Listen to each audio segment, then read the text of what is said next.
Welcome back, one and all, to Stories with Shadi. This is going to be a new segment on the channel where essentially I just sit down with guests and talk to them about their day-to-day lives within the realm of sports, kind of day-to-day stuff. Essentially, I'm someone who just loves hearing about people's stories, and so I want to have a platform where I can showcase these stories as well. And so yeah, I hope you guys enjoy it, but this is going to be episode 1. Episode 1 is going to feature Miguel Grande. Miguel and I, it's funny, we connected a couple years ago because I saw a cool TikTok that he made, and I just reached out and was very keen to hear about his story. And so Miguel is 29 years old, currently playing with Miami United for the NPSL. He's a footballer and entrepreneur and has a company called Grande Sports Training, where he works with footballers in person and online in order to help develop their game. He also runs Footy Tactics, an online educational platform to help players improve their football IQ and knowledge through video analysis of professional players and clubs. Now, I also like to ask my guests to send me a fun fact, and here's his fun fact. Before training or game day, he always puts everything starting with his left side first. Put the left sock on first, left shoe first, tie the left side first, and he needs to have a pack of gummy bears as well. Yeah, I mean, this for me was a very, very interesting conversation with him. We basically jump into the ins and outs of his career, playing abroad, advice that he gives to people that want to play professionally as well. And overall, it's just a really cool conversation that I found held a lot of value. So different style video, but I hope you all enjoy it, and I will see y'all soon. Peace and blessings. All right, so let me start by having you introduce yourself and share a little bit about your story, my man. So my name is Miguelangel Grande. I am currently 26 years old. I'm originally from Washington, D.C., Maryland area, now living in the beautiful Sunshine State and the beautiful city of Miami. I am a personal soccer trainer, former soccer player, and I love what I do, man. I absolutely love what I do. It's been a passion of mine ever since I was a kid to be around the sport, and it's what makes me happy. So definitely had to lead on and make that my job for the rest of my life. You know what I mean? No, man, I think it's beautiful the way that you've kind of been able to kind of create a career out of like the sport that you love within soccer and whatnot. I think for myself, it was like, I've kind of always known that I wanted to kind of do something in the realm of sports, but I was always like very scared. And then like I think you and I've already talked a couple of times, but basically the way I found your stuff was through TikTok. You posted a cool TikTok video. I shot you a DM, and then we kind of got to chat back and forth. And so it was cool to just kind of see you create this kind of career out of like professional soccer training or football training, depending where people are watching this and whatnot and everything. So, and you said you've played since you were a kid. How long have you been playing, like been around the sport for? Yeah, so ever since I could remember, I've been playing since I could walk. Initially, at first, I got introduced to the sport by my dad. My dad would always be playing, those Sunday league games, and I would always go watch him, and I would be on the sidelines just kicking a ball. And it was just fun being around that culture. I was I want to say like around 4 or 5 years old. My earliest memory at that age was my dad was a goalkeeper, so watching my dad punt the ball as high as he could in the air was just always so like amazing to see.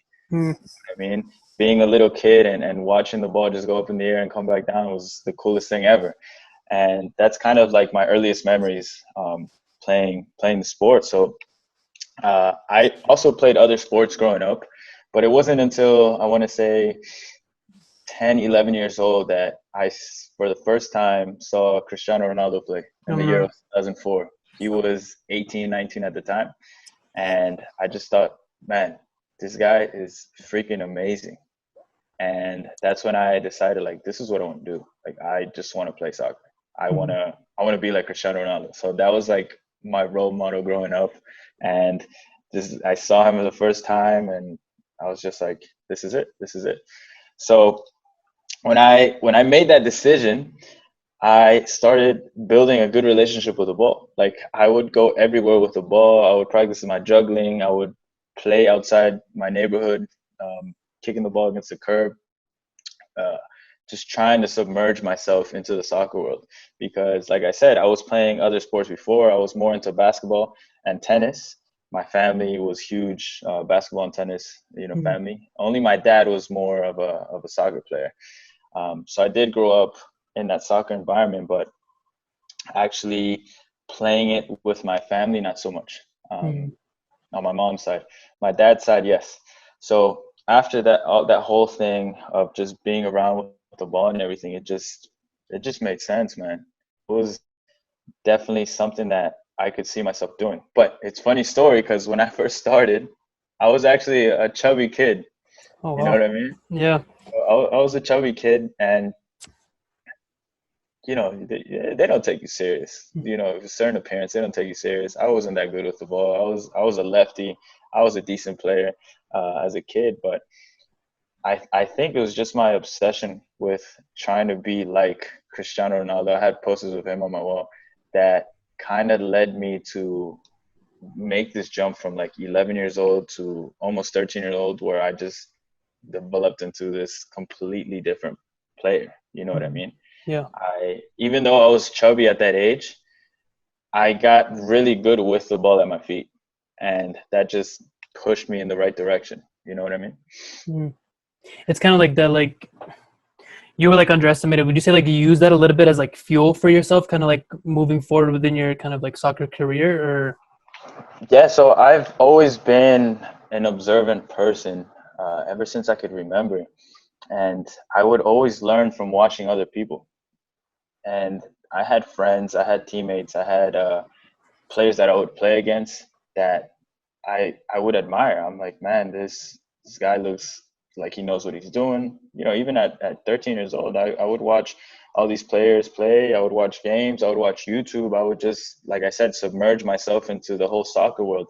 Mhm. And I kind of saw what I wanted to become, and then I was like, okay, I would map it out in my head. I would like be, how do I do this? How do I get there? What like steps do I need to take?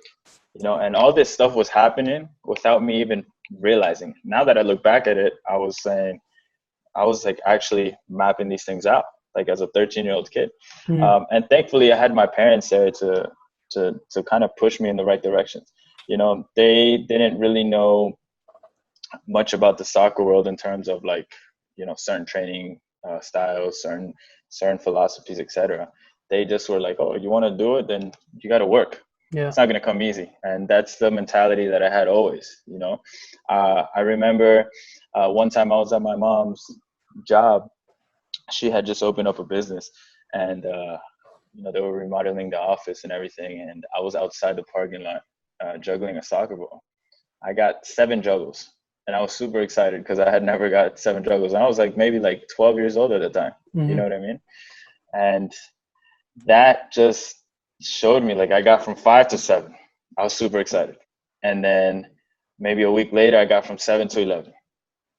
But looking back at it, my juggling was all over the place. And it was just the endless amount of effort that I put in that I just got into this automatic zone where I'm just, you Locked know, in, like hard work, locked hard work. Yeah.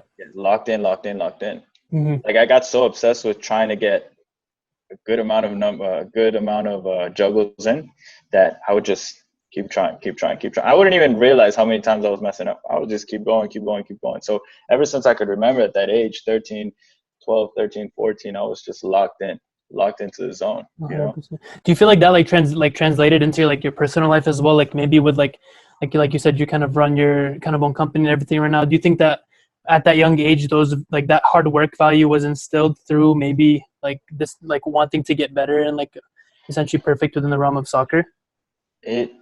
I'll be honest with you, I was an average school student. So at that age, it's basically school, family, and then whatever you love Whatever you doing. want to do. Yeah. And my situation was obviously soccer. In school, I would always just do what I had to do, just enough to pass, to get a good Hmm. grade, and then just go on with my life. Hmm.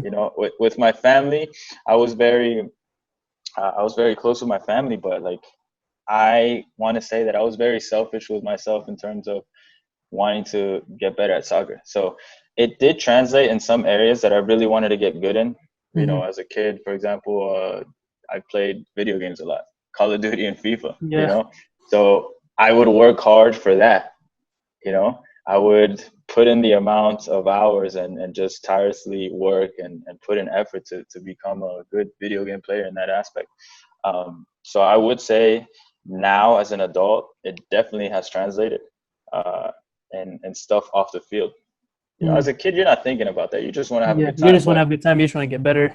exactly. So Yeah. now anything that I do, I translate that hard work and that work ethic over because I know what it takes to be a good soccer player. Hmm. And it applies to all areas of your life. You wanna be a good worker in a different industry, then you got to work hard. You got Work to just hard. put in the hours. Everything And with life is hard work, man. Everything with life is hard work, and nothing comes easy. If everything was easy, then like everyone would be doing it, which is why I think it's like I said, it takes courage, I think, to pursue something that you're very passionate about. And then, like you said, exactly, it kind of comes with like the hard work piece of like just like you just kind of have to be laser focused and just like, all right, this is what I'm working towards. This is what I'm going to accomplish. exactly. And it's not only just hard work, because it's about staying consistent. Mm, 'Cause there's gonna be days where you don't want to do anything, man. Like, your hard work on those days that you don't want to do anything is the laziest work that you're gonna put in, but it's the effort that you put in over time that adds up. Like those small details that people tend to oversee is what becomes the biggest thing people see at the end of the day. yeah, So it's all about the consistency and the hard work that really makes a difference in someone's life if you're really trying to pursue whatever you're trying to pursue. yeah. But I think one of my biggest um, mentality traits or anything was never giving up. Like I said, like around 13, I started kind of seeing that I was, talented after all the work that I had put in. Hmm. And there was a lot of times where I was just like, okay, I didn't make this team. I'm gonna go to the next team. I like it hurt obviously, but I would just laser Hmm. focus, and just not give up. Like, I learned really early at a young age that being told no was a good thing. It was just like all right, extra push next, Yeah. extra push next, and that's something that I want to say my dad instilled in me, because I remember lots of times after games or after tryouts or whatever it was, I would complain to him, and he would tell me, "Well, what do you want me to say? Mm, Just keep going. yeah. Just keep going. Just keep going. It's not the coach's fault. It's your fault. You didn't work hard enough on this. You didn't do this enough." And sometimes, it hurts to hear that, especially from your dad. I'm like, "Dad, you're supposed to be on my side." Yeah. But uh, now as an adult, he was right. He's right. It's all about falling down and getting up on your own, because nobody really cares about your feelings at the Hmm. end of the day. That's true. Now you touched on something a little bit that I kind of want to ask your take on it. The idea of like hard work versus talent. For you, what's the cutoff there? Because like for example, when you look at like players like Ronaldo and Messi, it's kind of like it's kind of like the faces of hard work versus like talent and whatnot. So what do you think? Because myself, it's like I think it's like 50% hard work and 50% talent. They kind of gel together. But there's also those like kind of outliers where you could just be extremely talented but not have the work ethic, and then have the work ethic but just not have the talent. So what's your take on that? Yeah, no, I actually was discussing this the other day, and Mm, hard work and talent go hand in hand. I always say that talent gets you there, and then hard work helps you stay there. helps you keep you there. Wherever you are, that's my mentality with that. But it's also a talent to have hard work, Mm, because if you have that work ethic, that's something that's developed over time. That's a talent. Like, not everybody has that. And I say that, those talented players are amazing to watch, but a lot of them fall off because they don't have the work ethic. And then those less talented players that have the work ethic, it's a longer journey for them to get there, but once they're there, they stay there. they stay there. Yeah. Because those are the type of people you want to surround yourself with. Those hard workers, those ones that have a never give up mentality, those the ones that always push themselves to the limit and more. You know what I mean? So Mhm. it's definitely something that goes hand in hand. Yeah. So you said this as well. You said kind of like by 13 you were like starting to like map out kind of this like soccer journey for yourself. Can you kind of, because at the age you are now, can you map out so far what has your kind of soccer path looked like? Yeah, so at 13, I started kind of mapping it out. At 14, I feel like this is where it was a turning point in my soccer journey. Was one day I was training outside with my dad, and we were just getting touches on the ball, little things, and there was a coach there that saw me training with my dad, and they had like a small group training session nearby, and he came to talk to us after, and he invited me to go train with the team. At the time, that was Real Maryland youth teams, and I realized once I went to go train, I was gonna go train with these U17 players. I was 14, Mm, so I feel like that kind of was the next chapter in my soccer life where I'm being thrown in with these older players and I'm just excited to play. I had no idea what was waiting for me on the other side. But when I get there, I start training and, you know, as a 17-year-old looking back at it, you see a 14-year-old kid. What do you think is going to happen? Like, what the hell are you doing here? You better, like, you know, you're a little kid, get out of here, whatever. So on top of that, it was a bunch of players from the Hispanic culture. So they don't forgive you, man. Every little thing, they're going to chew you up. Every little mistake, they're going to chew you up. Every little thing you say, every little wrong mistake that you do, they're going to just chew you up in every aspect. And that was something that kind of hit me at first. And I want to say I was in that environment from 14, 15, 16 until 17 that I started training with older guys, you know, college players, you know, sophomore, juniors, and seniors from college. And so I had always been in that environment where I was trying to train with older players and then constantly getting bashed. But, you know, at the same time, I knew for some reason, something in my head was clicking. Like, I mean, it's okay. You're learning. This is okay. You're learning. There's players, there's like, I think at the time, like, you know, I would do my research and just go on Google and see all these 15-year-olds playing with the first team all around the world, 16-year-olds playing with the first team, or at least training with the first team. And I was like, okay, maybe this is how it is for them. Maybe this is how they have to deal with it. So this is all me talking to myself. Why are you complaining that they're like this, that it's tough? And I've realized the difference when I started playing games with players at my age group. It felt so much easier. You know, I felt like I was dominating every little aspect of the game. And I felt like I was that player yelling at my teammates and holding them accountable within my age group. So it was definitely a good experience being thrown into the lion's mouth, just experiencing that, because I feel like it shaped me into the person that I am today. It's kind of like a trickle-down kind of piece where it was these kind of people that were older than you were kind of trying to hold you to their level of play, kind of were very hard on you. They helped you grow, and then in return, when you were playing with people that were in your age group and whatnot, you became that kind of leader to them, and then kind of tried to elevate them to kind of reach their kind of peaks at, or the best that they could do, essentially. Yeah, exactly. And you know, after that whole thing, it also made me realize, like, apart from the whole experience with the older players, I also realized little things. For example, I would be playing in the midfield, and the players that were older than me obviously were quicker and stronger, but they also had a better understanding of the game. I would always see that they had way much more time on the ball. They had way better touches, directional touch, all these little things. And I would kind of see it, because I would be like, when I have the ball, why are they always on me? You know? So that kind of sparked my curiosity as how can I improve in that? And I started doing my research, Google, YouTube at home, you know, watching players. And I would realize that the pros had the same thing. Like, you know, I really admired Tony Cruz at the time. And I would just watch how he, you know, would control the ball, play. Shadi, Iniesta, all these players, they would control the ball and play, and they weren't like big, strong. So I was like, how do they get to that level? And I realized that there was a whole like tactical aspect to the game that I had not been taught at a young age. So that was around 15, 16, 17 that I was just like, man, I need to start learning this, you know? And I just started researching on my own and trying to learn it on my own. Nice, man. Yeah, and so then from there, kind of as you started to get older, I know you went and you played overseas as well, correct?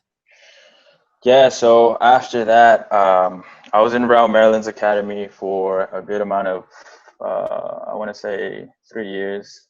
And then at 16, I had the opportunity to play for DC United's Summer Development Academy, leading into the U16 Academy season, which would happen in the fall.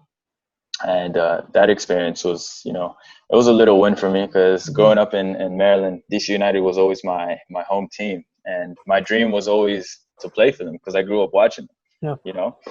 And, you know, at the time, I was waking up early, going to training every morning, and the whole summer was like that. It was, I want to say, 3 times a week that we would train. 9 a.m. I'd have to take the metro, take the bus, take the metro, and go. And then fall season came around. We had tryouts. I made the first round. Second round, I didn't go because I was stuck working with my dad. So little things like this that kind of like happen because there's a life outside of the game. And it kind of sucked that I couldn't go to the second round of trials. So then that whole dream was shattered.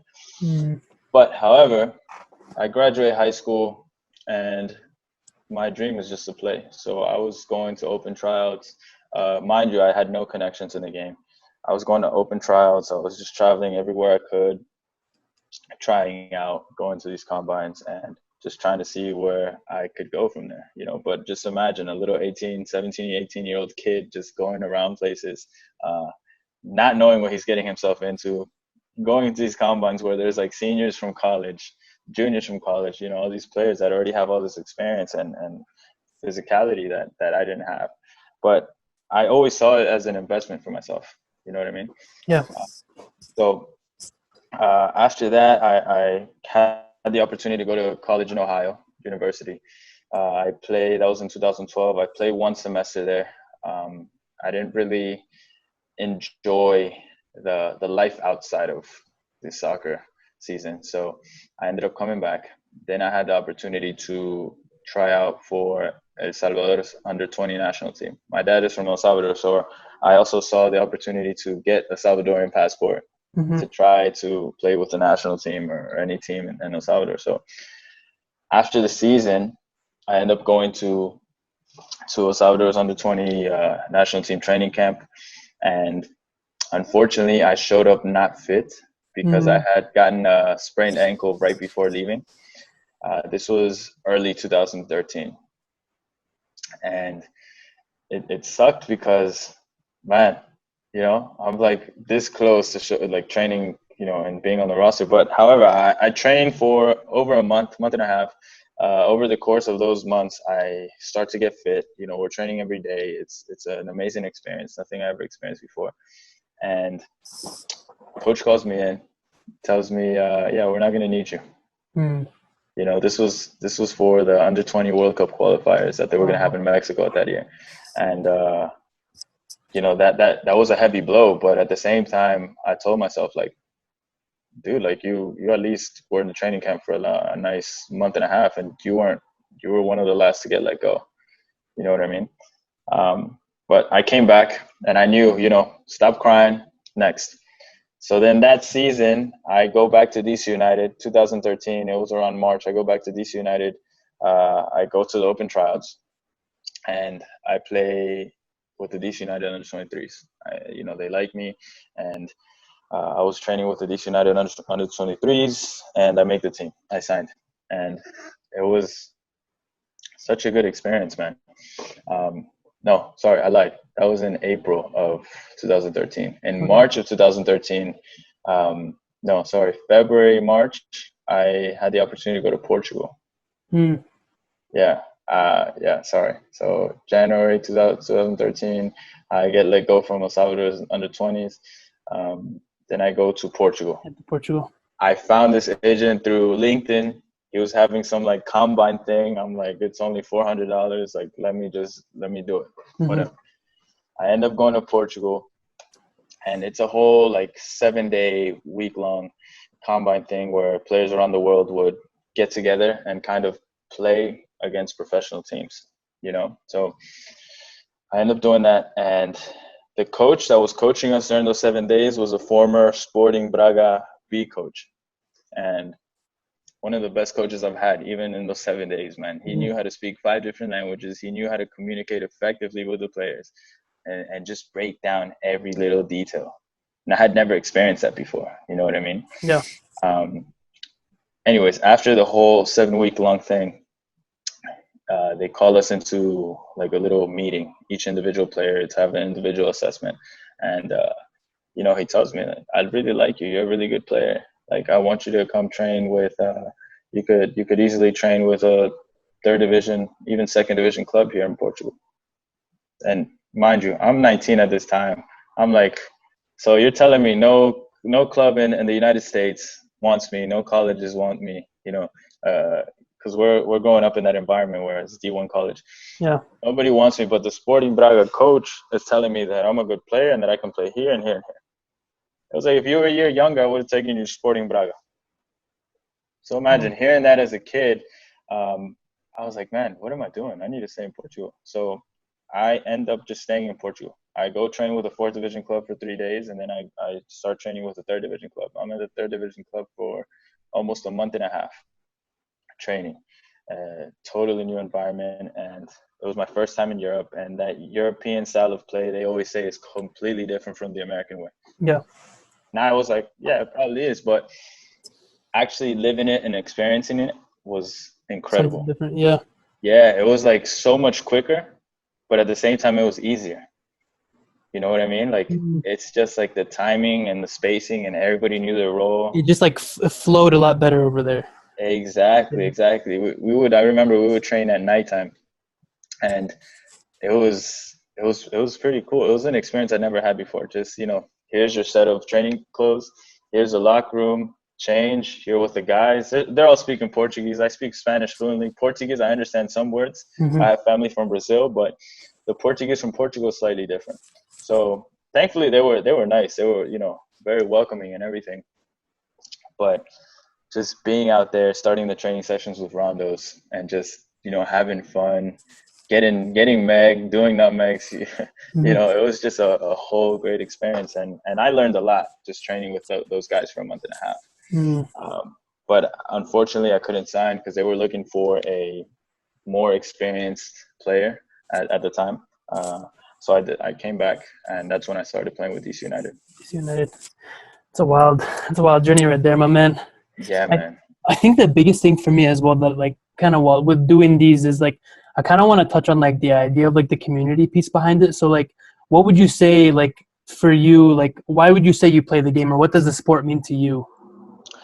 Yeah, so I mean, after all these experiences that I had, just traveling all over different parts of the world, it was a lot about, I learned now as an adult is the culture behind it. Like, soccer to me is not just a game. It's like, it's a lifestyle. I know that sounds so cliche, but there's just so much happiness and good positive vibes that come out from it, because especially in the locker room, you have players from all over the world. And I've had the you know, blessing and the opportunity to play with players from Africa, from Asia, from South America, from Europe, you know, Americans and Central America, Caribbean players. And it's just a culture that they all bring something together. Yeah. Like, it's like the soccer culture is a unique one culture. Yeah. You know, it doesn't matter what part of the world you're from. It's like everybody speaks the same language. And it's like everybody is there to push you harder. So I just loved that feeling of being able to joke around and have a good time with your teammates. But at the same time, when it's time to work, like, you're going to work your ass off. Yeah. You know, everybody's just pushing each other to get better. Yeah. I think a good example of that is like you touched on it, where it's like the whole idea of like soccer is a universal language. And I think a prime example of that is like the FIFA World Cup.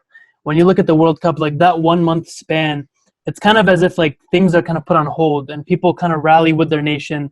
They want to see them succeed. Honestly, every 4 years, whenever the World Cup kind of comes around, for me, it's one of my favorite experiences because, like you said, there's so many cultures that just kind of start to pour into each other, and it just adds so much. And I think that's kind of like the biggest thing for me is like myself as well. I grew up playing soccer. I've played since I was 4. And so for me, like the biggest thing has always been like the team aspect to it as well. It's just like you can like pick little things from like every single person in the team has a specific role. And that's kind of like how it is with life as well. Everyone has like a specific role they need to maintain and whatnot. And so just like the parallels between, for me, at least of what I've seen, is like the parallels between like soccer and real life are kind of like you said, with hard work and talent. They're hand in hand essentially. And that's kind of like, it's been interesting because like the idea has been there, and it's like once you start to talk with people who have kind of been more involved with it, they kind of resonate very much with the same kind of things. And it's like, yeah, no, I mean, like you and I, when we first chatted, it was that same thing where it's like, if you're a goalie, you have a specific role, just like if you're the CEO of a company, you're supposed to be doing specific things within a company and whatnot. And so, yeah, no, I think soccer is by far one of the most beautiful things in the world, in my opinion. Yeah, no, I completely agree with you, man. And as a player, I had the blessing, like I said, to travel all over the world and Yeah. just experience different cultures. But it wasn't until I actually attended the 2018 World Cup in Russia that Mm. I actually lived those experiences. How was that experience for you? Just being a fan and being surrounded by people from all over the world was it was like one big party and so much positive vibes. Like everybody was just there to help each other out.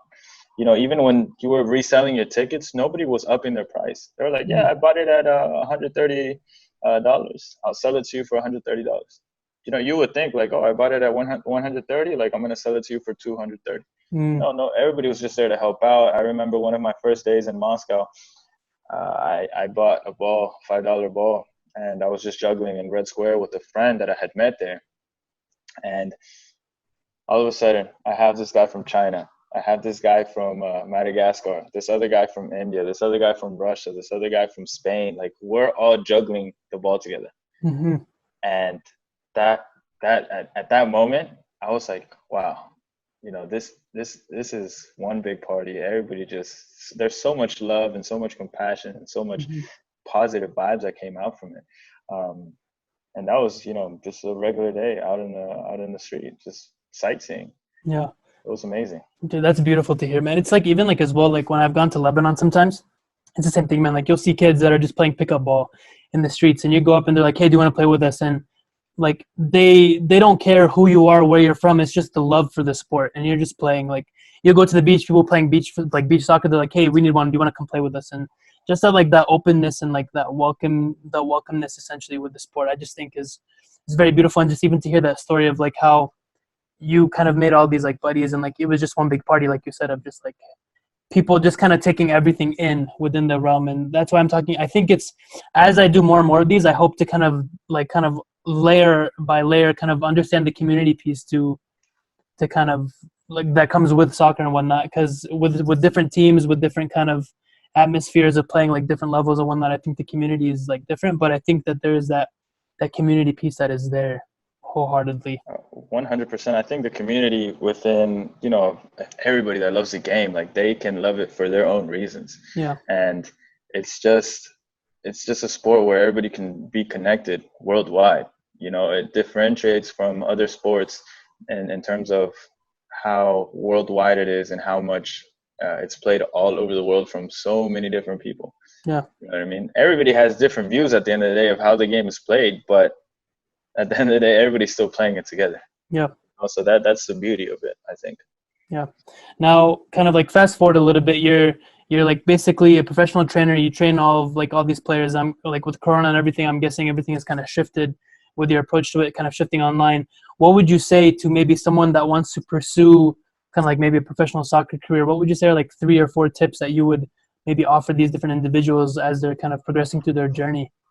Yeah, no, real quickly, just after that DC United, I ended up playing. I had the opportunity to go to Peru, my mother's native country. Again, I got told no because I didn't have a Peruvian passport. And then I had the opportunity to come here to Florida, Miami. And I played here in Miami. And that's when the whole brilliant idea started of me training players. Like Mm. I'm gonna just train younger players and just walk them through the experiences that I've had. And now it's grown to be, this whole company that I have where I've trained hundreds of players in person, hundreds of players online. And it's just me sharing my story with them and just Mm. experiences. So a couple of things that I really want to point out for those people that want to pursue this professional career, like being a talented player is just a small percentage of it. That's the easy part. The hard part is being told no over and over and over. It's like your dream is right in front of you, but you can never grab it, you know, until that one time that it's yes, here you go, boom, you grab it and it's yours. So it's not only about being talented, but also working tirelessly on having a bulletproof mindset Mm. and just learning to lose every time, learning to be to accept the no's, trusting the process, trusting the journey, because at the end of the day, it's all going to shape you into the person that you are today. And trying to balance out having a soccer life, but also a personal life. Because there's a lots of sacrifices that you have to do, and you have to be willing to make those sacrifices. Like, for example, growing up, I missed a lot of time hanging out with friends because I had games, or I had to go train, or I had to do this, or I had to do that, something related with soccer. So if you need to get better, if you want to get better, like, you need to work on yourself over and over and over daily, and not just on the field. It's a lot of things off the field. So I would say, trust the process, trust the journey, work tirelessly on your mindset, have that bulletproof mindset, and then just learn to have confidence in yourself. Because once you have that confidence in yourself, nobody that anybody says is going to affect you. Like, you have to become your own best friend. You have to become your own motivator. You have to become your worst enemy, your competitor, etc. And it's just you versus you. It's the person that you look in the mirror every single morning that is gonna either bring you down or bring you up. So just getting to that level of that mindset is super important. I like that. I think from like even just like chatting with you a couple of times, I can just kind of tell like the mental strength that you have, which is like you just kind of like it oozes from you essentially. And like kind of like the big thing that you kind of touched on as well is like the idea of like perseverance, where it's like you're going to be told no quite a bit, but it, like, rather than like giving up, like you said, it all kind of works hand in hand. Like, you need to have that confidence in yourself for like, okay, like, I know who I am as a player. I know who I am as an individual. Like, thank you for your criticism. Thank you for this, but I'm going to continue to kind of persevere and push on. Cause like we touched on, it's like, if it was easy, man, if it was easy to go pro, if it was easy to do what you're doing, then quite frankly, everyone would be doing it, but that's not the case. It comes with hard work. It comes with dedication. It comes with, like you said, really doing like that internal work and like that personal sacrifice in order to really do what it is that you love. And that's one thing I respect about you a lot. Thank you, man. No, I love that you said that word, perseverance, because I actually got that word tattooed on my leg.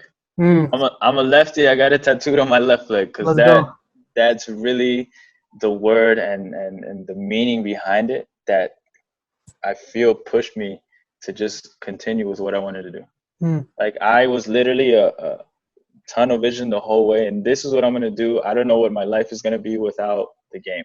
If it's not, a 10-year career of playing professionally, then I'm going to be a coach. If it's not being a coach, then I'm going to be this. Like, there's always different things that you can do within the soccer world that keeps you close and involved in the game that I feel that I had to do no matter what.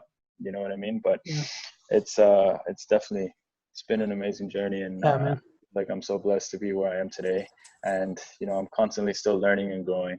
I'm always open to the criticism and the hardships that come with it, because I don't even see it as a negative anymore.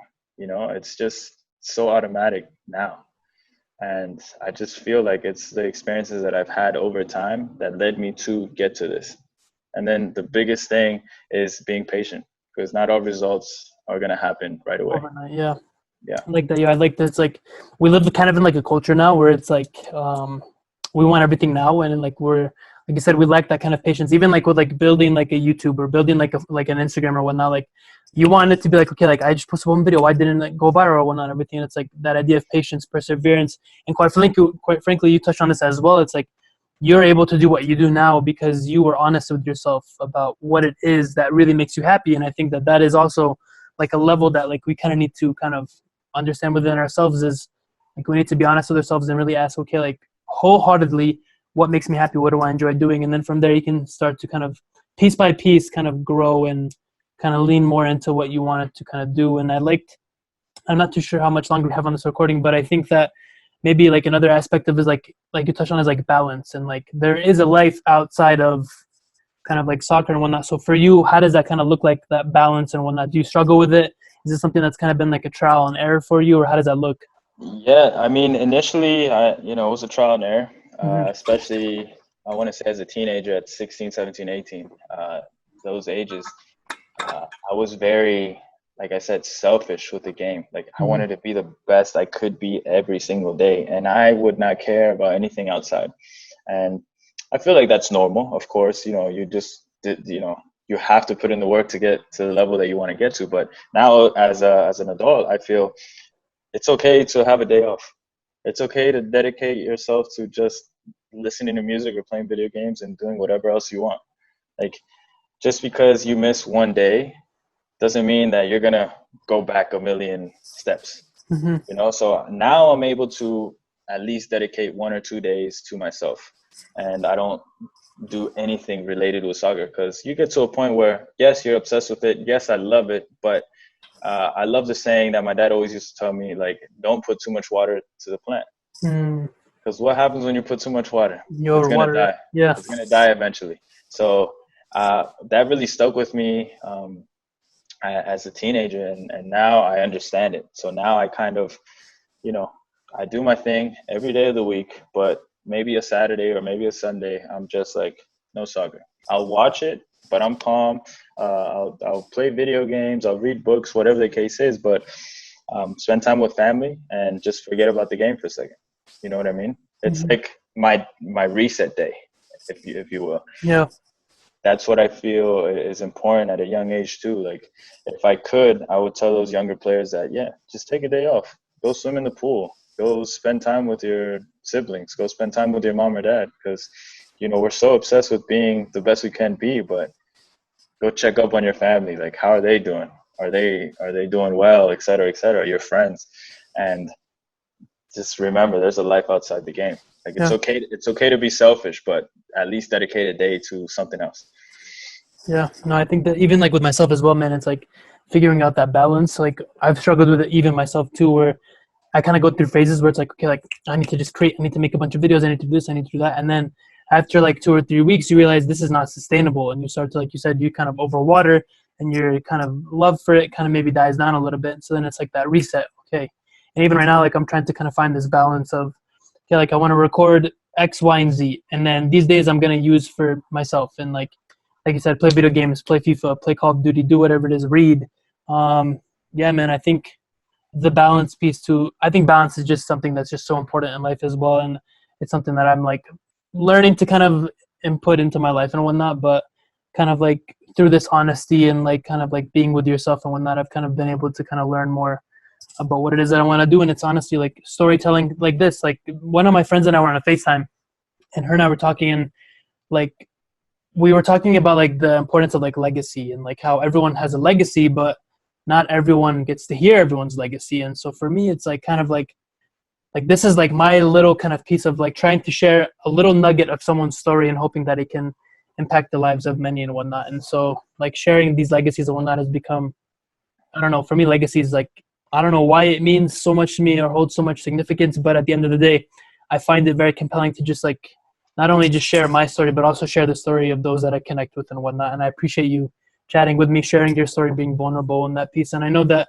you and I could honestly probably chat for a couple hours and like kind of go into a lot of stuff and go deep and whatnot. So you might have to do another one maybe like on like the personal side of it and whatnot. But Emma, do you have like anything you want to leave the people with or whatnot? I'm going to throw all your socials down as well where I post this and everything. But what do you want to leave the people with? No, just touching on what you said about the legacy, I think it's huge if you just impact one person. Yeah. Like, you know, of course we want to reach the masses and have everybody listen to us, but if just one person listens to what you have to say and connects with you in a way that they relate to what you're saying with whatever it is, that's enough. That's already leaving a legacy behind. And I feel it's crucial. Like, you can impact somebody's life, whether they're older than you, your age, or younger than you. And just little things that even that you say or that you do, the way you carry yourself, it impacts everybody in so many ways. But just to end it here and just to leave people with a little something that I always like to remind myself is just do what you love and do what makes you happy. If it feels right, then it's probably it. If it don't feel right, it's not it. It's not it. Yeah. It's not it. It's that simple. It's that simple. And if it doesn't feel right and you can't do what does feel right yet, then that's where you're supposed to be in that moment. So just fight through the trenches, fight through the walls, and eventually those little times that you're putting in the work is gonna pay off at the end. Yeah. And just keep going. Never give up. Dude, I love it, man. I can just tell, like I said, I can just tell, like, you as a person, like, the way that you're wired is, like, you're very dedicated, you're very, very hardworking, and just, like, your mindset, like I said, I respect it a lot because myself, it's very much, like, the same, where it's, like, hard work. You just kind of have to be laser focused on what you want to do and whatnot, and No, man, like I said, I appreciate you taking the time to chat with me, giving me your time to just share a little bit of your story as well. I think it was, like I said, when we chatted, I thought it was compelling, and I just kind of wanted to touch on it a little bit and everything. And so thank you Yeah, for your for time sure, so much for that. brother. I really appreciate it, No, Miguel. no, for sure, brother. Thank you for having me. Like I always say, like I'm only 26, man. I feel Mm, like I'm barely getting started. yeah. I like there's just so much time that we have on our hands that we need to learn how to see the time that we have. Mm, Like there's so much we can do. There's so much we can do, and we get caught up on because we didn't achieve it in 1 month or 2 months or three mm, months or even a year. mm, But like I said, it's just about being patient and just working endlessly on what you love and what you like doing. mm. But no, thank you for having me, brother. We could definitely chat Yeah. here for hours. We could chat for. I could just tell, like I said, the type of person that you are. When I just know that we could kind of riff back and forth for quite about like I said, I feel like we've talked for like almost like 30, 40 minutes, but I feel like we've just scratched the surface. And I feel Yeah, like there's like like a longer layer that we can go down into and whatnot. And so we might have to hop on this again and maybe do for something sure, very brother. similar. And like I can kind of pick some different questions and go deeper. But Miguel, thank you so much, man. Like I said, it really means a lot to me. You chatting with me and sharing your time with me. I know you're a busy guy, and so I appreciate it. No, for sure, brother. Thank you. Thank you.